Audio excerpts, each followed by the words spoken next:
State. I hear what you're saying now, in terms of over and above this year's revenue. Right. Yes, I understand what you're saying. So we would not lose Based on that premise. that is correct.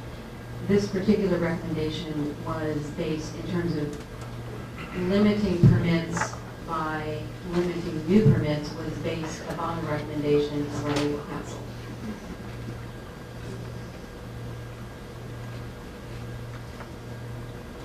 Any other comments? Ms. Andrews? Another part of it, I believe I've got my understanding here. I would like to see us stay almost at kind of an even thing with the number of students we have going now. So that if at some time other schools begin revoking permits, we would have an interchange of students that way, rather than being stuck. We would like, if all of them had to come back and our good chunk of them, we could be in a real tight spot. You're saying if we reduce incoming permits, continue to do that until we can balance the numbers between incoming and outgoing. That's where I would be more comfortable.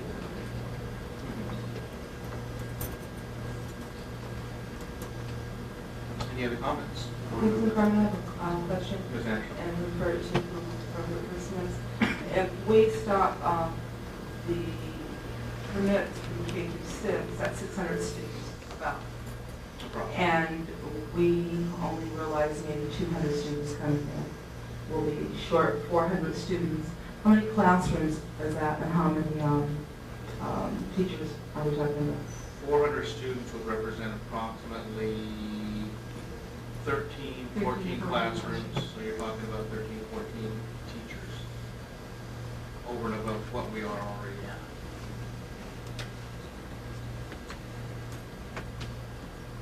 Can you give me a rough estimate total compensation package for average midstream pay scale on the teachers? Total compensation, I believe, is about 15,000. Approximately, round number of 50,000. Round number. So if we have to hire 14 new teachers at $50,000 total compensation a pop, I mean, you're going to average out low new teachers, high-end teachers, things of that nature. Somebody, Joe, on your quick handy pencil calculator there? Probably about 700. About 700,000.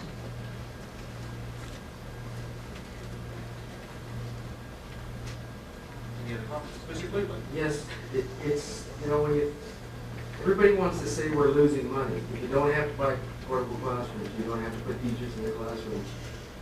You don't have to feed numerous more kids, and I realize, that this is a whole other issue that pretty much is we don't pay for. However, you have more staff to feed more kids and something costs money.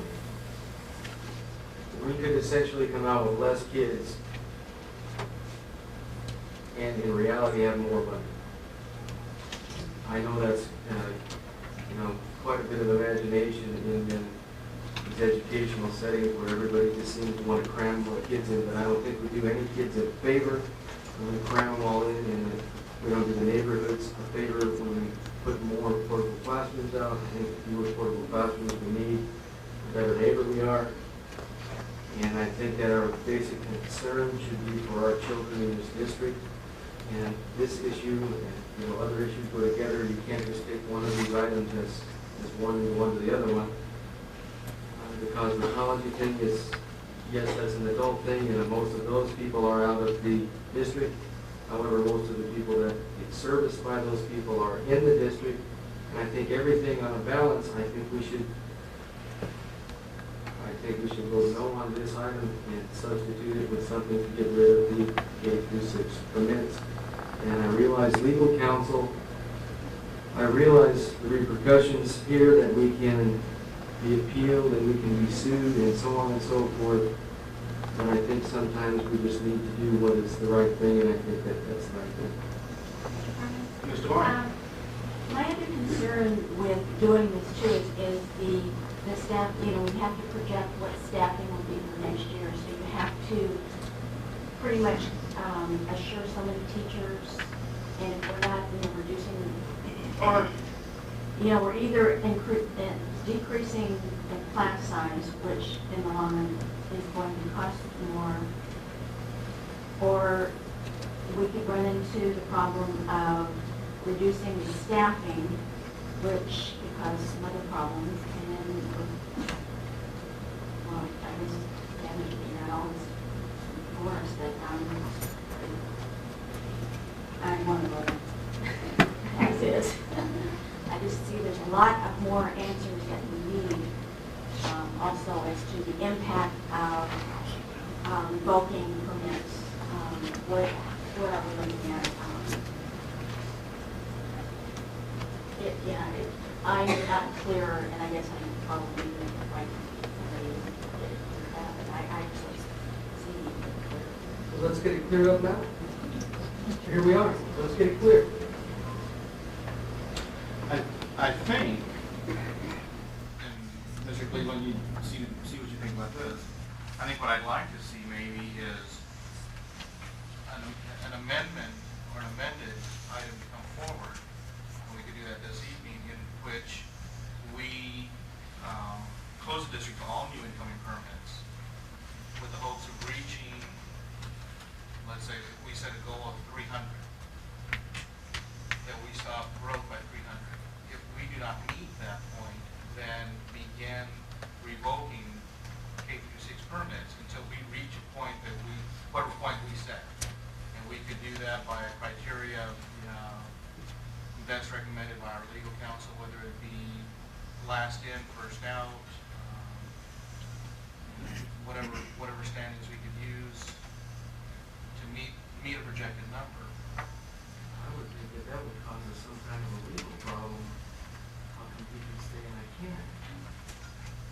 So you'd rather see just an across the board? I think that if we don't go Revocation across of the permits. board, then somebody's gonna say we're picking on it. Valid point. Valid point. Ms. Anderson? Our permits that we allow to do the district, we're at 550.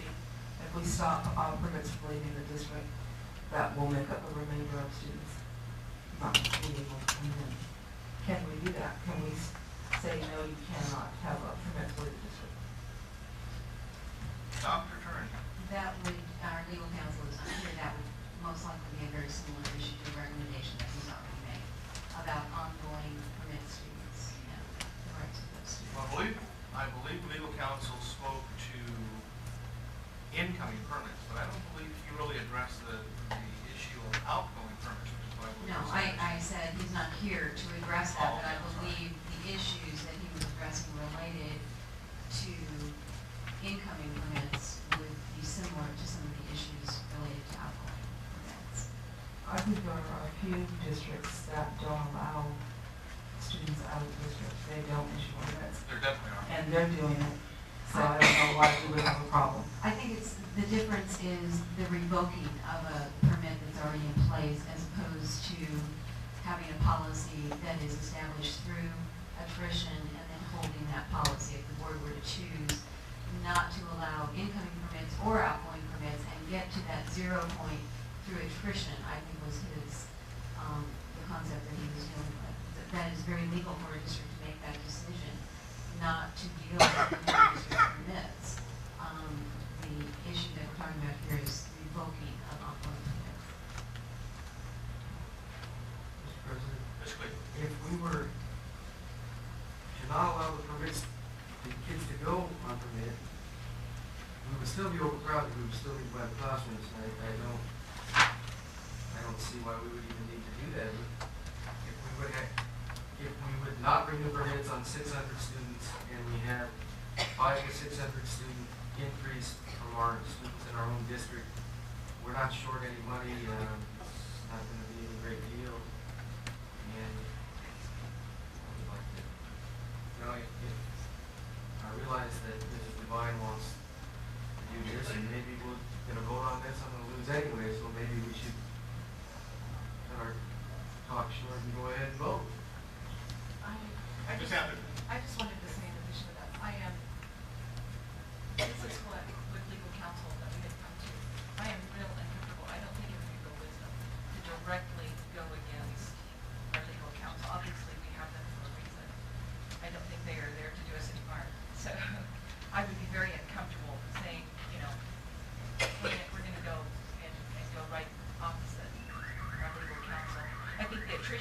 and the things that we had talked about in that session with our lawyer, would be wisdom to follow. If we do everything legal counsel and everything staff says, then we don't really even need people. That'll save some money. Any other comments or discussion? Mr. Furman, I probably have a comment. Depending on what the board chooses to do, if in fact the permits were reduced to the level that we would need to do a reduction in force of staff related to these programs, that is not agendized for this evening, that has to be done by March 15th. So there would have to be some caveat that if in fact we were reducing to the level that we would have to reduce staff, we have to have some caveat from the board to be allowed to take enough permits to keep permanent, the staff that we already have. Because we have not agendized a reduction in force this evening for our K-12 program. Okay, but I believe realistically that just through natural growth within our own district, will replace the students that we would be terminating permits for, therefore not necessitating a reduction in staff. Well, I'm just saying, depending on what the board decides to do, that could become an issue. So I don't know what direction you're going to go at this time. But Mr. Cleveland, if you're talking about revoke permits, you're not talking about at this moment, let's say if we pass something to that nature, tomorrow all of a sudden we revoke 600 permits and those kids have to go back to their district. Are you talking about at the end of the school year, their permits would not be renewed for the following year? I would be talking about at the end of the school year, that they don't come back the following year. I also would not be including I believe it's 80 something or 40 something students that we, for employment reasons that we had. 83. Employment. I realize they have related transfers. that they're different. I realize this and that they would still be. So Okay. that's what I'm. Dr. Turner. just to reiterate, the issue being that we have permanent staff that we would be required to maintain employment for next year. So whatever the board decides to do, we need some flexibility there in order to enroll to the staffing that we currently have. Well, we know that we're going to, projected growth is 1,000. But I think we need to just Projected. in case that we don't reach the projection, that we have something already stated tonight that says that we may have to reduce staffing and that notice is going to be given as far as reduction of staff. That, Okay, Say that but- again, Mrs. Devine? that if we don't reach the projection, that there is a chance of a reduction of staffing and that we cover that through a motion of some sort to have that plan in place. You have not agendized any So reduction in can't do force that. for the K-12. Okay, But- so you can't do that at all.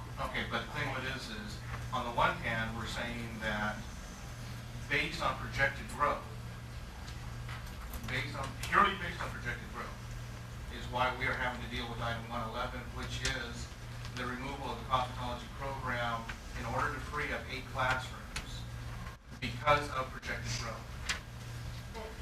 Excuse me.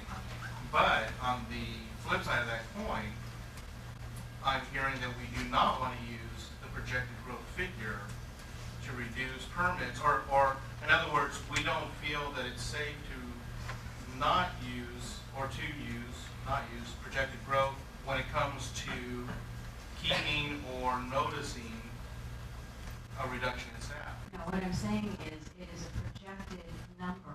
True. And if in fact the enrollment does not come in to match the staffing that we currently have, we must continue to employ those individuals. Exactly. So, But now let me take it, and let me and take we're the not other side of that generating scenario. income. So all I'm saying is that we need a safety net in some way to adjust our figures if the projected enrollment does not come in.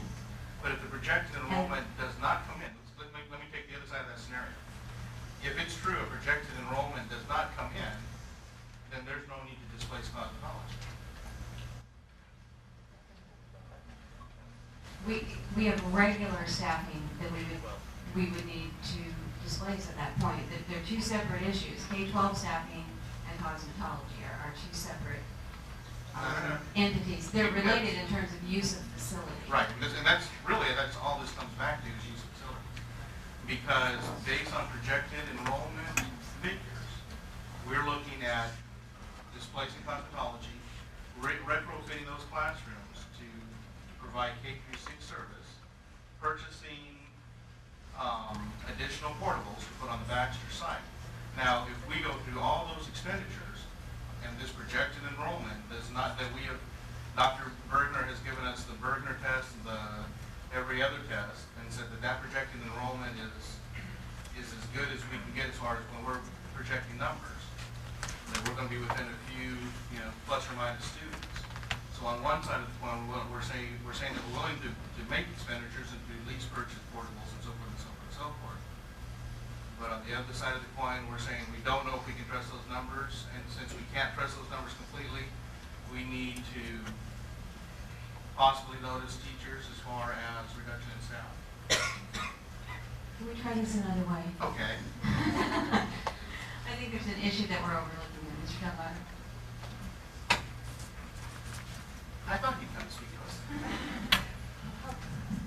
Mr. Carmen, I think the issue really is if you choose, whatever the board decides tonight, if they choose to limit permits and our growth projection does not come in, we have K-12, let's say you keep cosmetology. You eliminate permits. We don't have enough growth to warrant the amount of staffing we have for K-12. We have bypassed the March 15th deadline. We cannot lay them off. Right. What we have done in the past, when we had growth, low spurts of growth and sometimes no growth, is we would allow a certain amount of permits to come in so layoffs would not have to take place. We're not saying that we don't trust our projections. All we're saying is, if you're right, if our projections come in, we have no issue. If our enrollment is correct, we have no issue. If our enrollment doesn't come in, we're going to be paying teachers without generating income. And all we're saying, we may need 5 permits, we need 10 permits, maybe 15 permits. If our projections are right, we need no permits. All we're asking for is a safety valve because you can't go lay them off in September. Talking K-12, not talking Cosmo. Cosmo was kept. I think that's the point. I don't think we're arguing about whether we're using projections for different types of things. Projection, bottom line of projections is it's a projection. If it doesn't come in, can we have a safety valve to maintain some type of income coming in for the current staffing we have K-12? I think that's really the issue. It's not to argue whether Cosmo's here or those expenditures. Can we have a safety valve? If our projection comes in, we don't let any permits in. If our projections don't come in, and we have some staffing issues of people returning from leaves of absence, we're stuck with some staffing. We're not generating income for that staffing, and I think that's our concern. Okay. Let me just ask one thing here. So let's say that enrollment doesn't grow to the projected amount, and we end up with, let's say, 5 teachers on the books that we don't have students for. We can't lay them off. We have to pay them. We have to carry them. This is correct. Okay. Given 5 teachers, approximately how much would that cost us in a year's worth of salary? 5 teachers? 5 teachers. On an average of 50,000 teachers. Okay. So we're looking at approximately $250,000. $250,000. $250,000. If our projected enrollment does not come through, how much are we going to spend retrofitting cosmetology classrooms and lease purchasing portables that would not be used? Can I try one more thing, Mr. Garvin? Try Still one. think we're talking a different language. I'm not talking about doing one thing as opposed to another, whether Cosmo comes in or not. Let's just take that the board decides to keep Cosmo or not. That's just a given. Okay? Let's say that's a given right now. You still, along with keeping Cosmo, decide to get rid of 600 permits. If in getting rid of those 600 permits, we don't grow enough internally, I've got some K-12 teachers with no kids to put in their class. All I'm saying is give us that safety net so we have some permit kids to put in those classes to maintain the current staff because you can't lay them off and we're not generating income. I'm not saying as opposed to cosmetology. No, I'm not. Mr. President, I'd like to, What's the rate? well, I'm just trying to get your attention here. I didn't want to interrupt you. I appreciate that. In order to try to do this in a legal manner without having some permit students, parents say that we're picking on certain students, what if we were to if we needed to have more students, what if we were then to have maybe a lottery of existing permit students to make everything fair? We have all these legalities and you're picking on me, would that then be okay and would we be able to propose something like that? And would that then solve Mr. Delgado's dilemma? And again, let us develop a contingency plan. All I'm saying is don't shut out permits totally. If our growth doesn't come in, allow us to do something to pull in some students to maintain our. I think basically you're both talking about the same thing. Yes. You're on the same However we wavelength. do that, Mr. Cleveland, however we do that. In a legal manner. In a legal manner, yes. Okay. Any comments? Excuse me. Ms. Anderson? I think, it's so easy to fix. If our enrollment isn't what we projected to be, to bring back some permit students to keep those teachers in classrooms and employed. I think it's so easy, I don't know. Why we're having this discussion.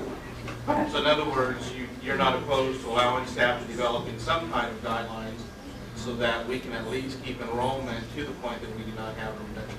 Well, staff would have to come back with that. That's what They're I'm the saying. ones that have to put it together. Right, that's But what we I'm saying. can't tie their hands and say no. They have to be able to keep those teachers employed and in the classroom, and we have to let students back in, then their plan will step in. Because what you're really doing is getting rid of discretionary money to pay teachers with no students. We need to, adequate students to generate adequate income to pay those teachers, that's all I'm saying. And if our projection comes in, it's a good point, no permits. No problem. Mr. Kernan? Yeah, I knew something from this end. At the same time, do you think parents are going to want to play the game if we notice them and say, you're all out of here? And then we back up and we say, whatever, the first day of school or 10 days Whatever after. happens. Oh, we need you back. Timing is definitely an issue. Parents who've had a permit revoked may have selected some other option for their student by the time enrollment comes in and we have a need for them. So that's, that again, is a crystal ball. But even if it's not the same parents that have permits revoked, we always have kind of a big lump that comes in near the beginning of school of new parents that they've moved into the district over the summer. There are growth.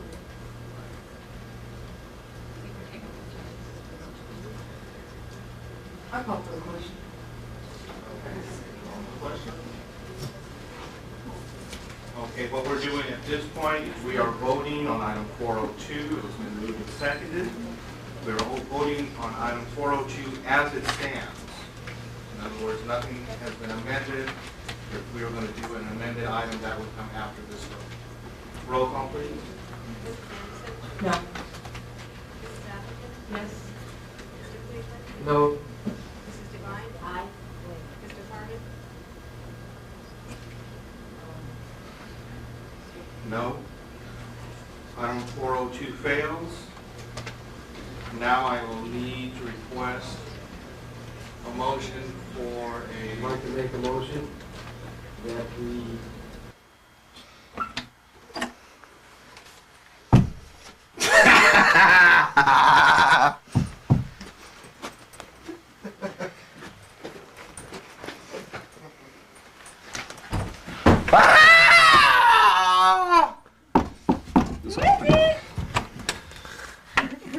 Sorry, no pictures. No pictures. Sorry, no pictures.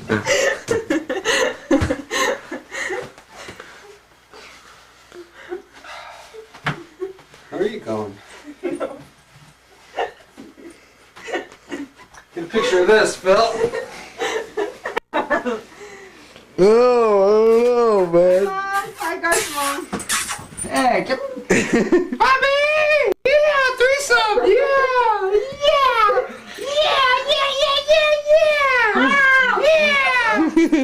Get the. Oh, doggy! Oh, doggy! She's gonna fart.